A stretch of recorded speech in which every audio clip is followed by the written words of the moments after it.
Bonjour everyone, or perhaps I should be saying Ohio, as we have received some news from the Sega CEO of Japan, Satomi Haruki, and he has said basically that he believes that the recently released Humankind game could be the first in a series of games in a possible Humankind franchise.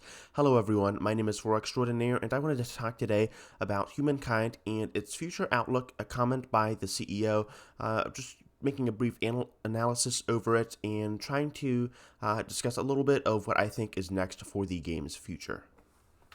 So I thought this would be important to highlight because you don't really see the CEO specifically speaking out on games like this. At least you don't usually see them just making out little side comments like this. At least from my experience with Civ 6, I haven't really ever heard of the CEO commenting on Civ 6 too much, but I think with the Humankind game, it's just relieving news, first of all, to kind of hear that Haruki Satomi, the CEO of Sega, is giving support to Humankind. Sega's always been very good with its franchises and kind of showing them support, like Sonic and some of the other franchises. I honestly forget some of those Sega's other franchises. I think like Super Monkey Ball is one of them, but it's always been very good at trying to give the fans what they want and showing the franchises just what they can do under Sega's banner. So I'm really just excited to see that Humankind will be giving continued support.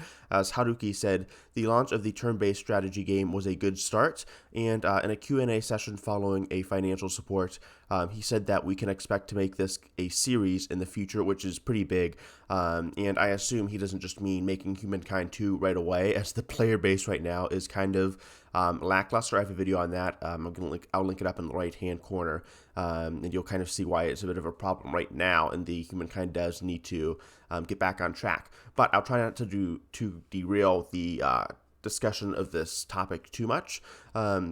Because it's just very, very relieving to just hear again that Humankind is getting DLC and support, as with the player numbers again, I just kind of cast a few doubts, honestly, for me on the future of Humankind.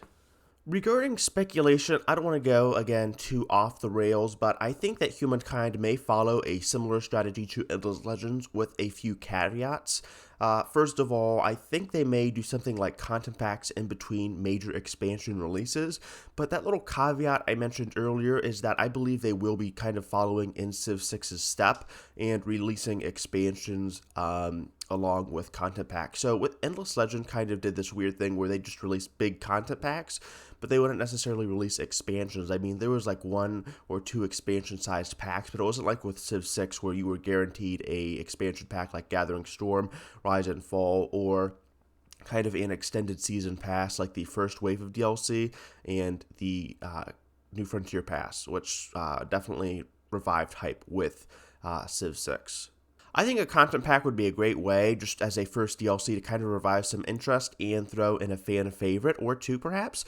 And then I think it'd be a good idea for them to kind of reserve big cultures like the Inca and possibly some more interesting and dynamic cultures that could really throw a wrench into how you play normally, like the Polynesians, kind of similar to what the Maori did for Humankind with their ocean start, or just a very, very unique ancient era culture that really mixes things up with a unique playstyle. Maybe they have a focus around independent tribes, perhaps like the Etruscans, which I personally really want to see in the game that could be based around Italy.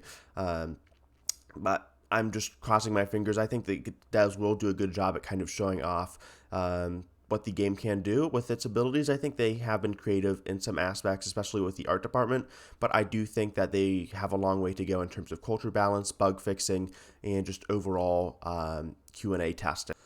Those are just a few of my thoughts on Humankind, but I'm interested to hear what you guys have to say in the comment section below about Humankind, what your expectations are, and where you hope to see the game will go and progress in the future. Otherwise, I do have a video you can check out in the right hand corner of the screen if you're interested in kind of looking at how Humankind's player base has been reacting to the release. I kind of analyze the player numbers, give a few suggestions about why I think it's dropped so dramatically, and it kind of gives you an idea as to why the Humankind devs have really been trying to push out the patch Fabius Maximus as soon as possible. I think just in terms of how quickly they kind of ramped up their development speed of that. So thank you guys again so much for watching. If you like the video, leave a like and subscribe. But this has been For Extraordinaire. I love you guys, and I hope to see you guys later. All right. Peace.